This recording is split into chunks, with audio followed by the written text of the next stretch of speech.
Hello friends, welcome back to my channel Mukesh English. Friends, in this video we are going to have a discussion of the important 2 marks questions from the lesson Who Can Be Called a Great Man, written by Dr. B.R.Ambedkar. Let me tell you, this lesson is common for all the streams.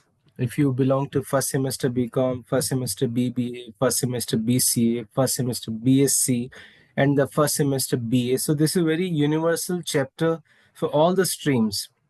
Either you are BCom, BBA, BCA, BSc, or a BA students, you have to study this lesson. So that's the reason that I'm going to make this very common video for all the streams for the first semester BCom, BBA, BCA, BSc, BA students. 2 marks questions from the very important lesson Who Can Be Called a Great Man by Dr. B.R. Ambedkar. If you want to attempt the 10 marks in the 5 marks questions, you should watch my video on the summary of this lesson, the summary of Who Can Be Called a Great Man, and all the lesson summaries, videos, links are available in the description box. You can have a look. So I have, excuse me, I have formulated around 50 questions, right? I have digged 50 questions from this lesson here. So hope all the 50 questions will give you an overview of the complete essay or the complete lesson. So let's begin it. Question number 1. Who are the examples of military heroes mentioned in the text? The examples are here. The military heroes are here in this lesson. 1 minute. Yeah. Alexander, Attila, Caesar, and Tamerlane. What impact do military heroes have on history according to Ambedkar? Their impact is limited, leaving no permanent mark on society. What comparison does Ambedkar make to describe military heroes among men? He compares them to lions among deer. What happened to France after Napoleon's conquest? France became smaller than it was before his conquest, we can say. What does Ambedkar say about the moral and details of military heroes' careers? They may be interesting, but they do not transform society. Question number 6. Why is it difficult to define greatness for non-military figures? Because it depends on subjective test. Next question. Who proposed sincerity as a test of greatness? Thomas Carlyle. What did Carlyle say about sincerity in great men? He said true sincerity is unconscious and innate. How does Carlyle describe false sincerity? He describes false sincerity as shallow, braggart, and often self conceit. What is Carlyle's view on great men and the law of truth? Great men are conscious of their own insincerity because no one can follow truth perfectly. Perfectly. Does a great man boast of his sincerity according to Carlyle? No, a great man does not boast about his sincerity according to Carlyle. Stay in tune. Still, we have any questions? Don't run away. What aspect of Napoleon did Lord Rosebery analyze? His greatness as both a general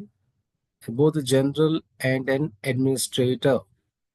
What does Lord Rosebery say about greatness in moral qualities? Greatness does not necessarily include moral qualities. What two attributes does Lord Rosebery associate with greatness? Extraordinary intellect and energy. What additional spark does Lord Rosebery attribute to great men? The indefinable spark of genius. How does Rosebery define greatness in relation to humanity? Greatness is something human but beyond humanity. Next, what role does the philosophical view assign to great men? They act as forces of social regeneration. What are great men compared to in the philosophical view? They are compared to scourge and scavengers of society. What is the primary goal of great men in this view? to cleanse and guide society onto the right path. How are the actions of great men described in this view as a mix of positive and negative actions focused on societal improvement? What does Ambedkar think of Carlyle's sincerity test? Sincerity is important but not sufficient according to Ambedkar. What is sincerity a sum of? According to him, all moral qualities are the sum of a sincerity, or sincerity is sum of all the moral qualities. Why is sincerity alone not enough to define greatness? A sincere person may still lack intellect or ability. What role does intellect play in Ambedkar's definition of greatness? Intellect provides the light to find solutions in crisis. What happens when sincerity and intellect are combined? They mark an individual as eminent. Then, what distinguishes an eminent individual from a great man? A great man has a dynamic social purpose behind mere eminence. What two qualities are essential for an eminent individual? Sincerity and intellect. What additional quality elevates a person to greatness? Motivation. What title does Ambedkar give to the additional quality in great man? Dynamics of social purpose. Excuse me, sorry. How does Ambedkar view great men in societal terms as an agent of cleansing and guidance? Then, what is Carlyle's primary test of greatness? Sincerity. How does Rosebery define greatness in terms of intellect, extraordinary and supreme natural power? What aspect does the philosophical view emphasize? Social regeneration. Which test does Ambedkar find partial and incomplete? Carlyle, Rosebery's, and the philosophical test individuality. What is Ambedkar purpose as the complete definition of greatness? A combination of sincerity, intellect, and dynamic social purpose. What animal does Ambedkar use to symbolize the military heroes? The lion. What does Ambedkar say about the longevity of military conquest? They are periodical incidents with a limited impact. How does Ambedkar view statesmen lacking sincerity as a rux? What role does intellect play in finding solutions for society? It's essential for illuminating the path forward. What does Ambedkar compare intellect to? He compares intellect to light. Then, what does Ambedkar say about fools who are sincere? He says, a fool cannot be a great man despite sincerity. Why does Ambedkar reject sincerity as a sole criterion? Because it must be combined with intellect. What must a great man do in society's hour of crisis? Find a way to save society. What role does sincerity play in greatness? It is a foundation of moral qualities. What is a philosopher's key contribution to defining greatness? The idea of social purpose as essential to greatness. In the last slide,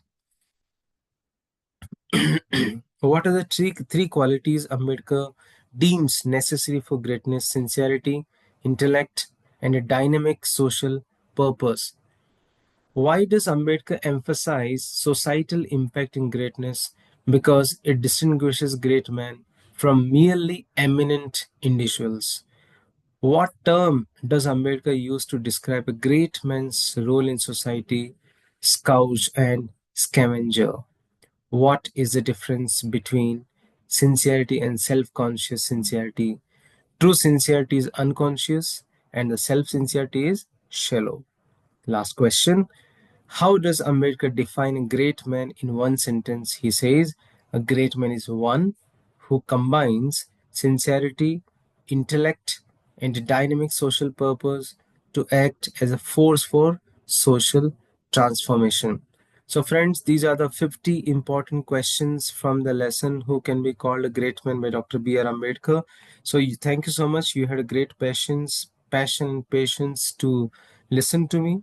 So hope this video will be very much useful for all the streams of first semester BCom, BBA, BSc, BCA, BA. So thanks for watching this video. Subscribe the channel if you have not yet done it. Thanks for being connected. Stay tuned with Mukesh.